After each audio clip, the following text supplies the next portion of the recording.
বঙ্গোপসাগরে থাকা লঘুচাপটি এখন নিম্নচাপে পরিণত হয়েছে।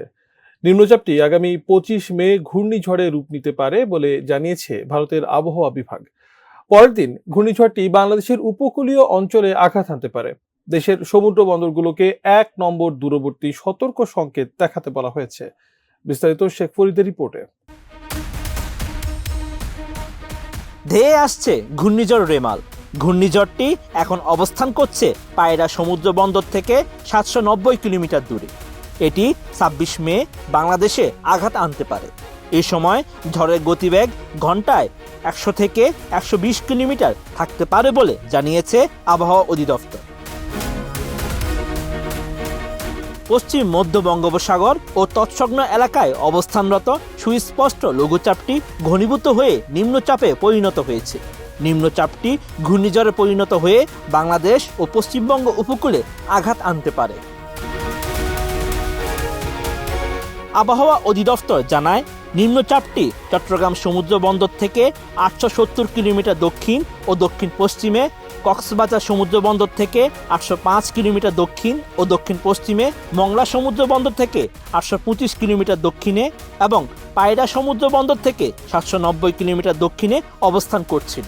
এটি আরও উত্তর পূর্ব দিকে অগ্রসর ও ঘনীভূত হতে পারে।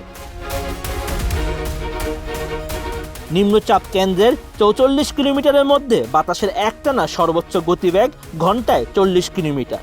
সানবিট সব দিবে সামাল। সানবিট ম্যাজিক প্রেস ডিশওয়াশিং এর মাথা ঘোরানোর সলিউশন, যা দমকা অথবা ঝোড়ো হাওয়ার আকারে ঘন্টায় 50 কিলোমিটার পর্যন্ত বৃদ্ধি পাচ্ছে।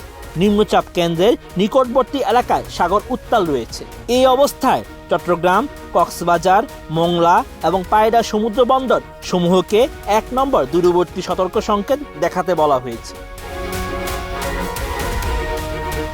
ভারতের আবহাওয়া অধিদপ্তরের পূর্বাভাস অনুযায়ী আগামী 25 মে বিকাল 5:30 থেকে 27 মে রাত 2:30 মধ্যে ঘূর্ণিঝড়টি আঘাত আনা শুরু করতে পারে।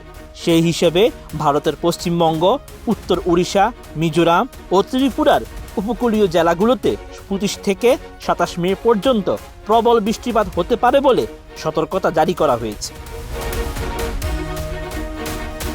অন্যদিকে ঘূর্ণিঝড়টি শক্তি সঞ্চার করে বাংলাদেশ উপকূলে আঘাত আনবে। আর ঘূর্ণিঝড়টি আঘাত আনা শুরু করতে পারে 26 মে বিকাল 5:30 থেকে 27 মে রাত 2:30 মধ্যে।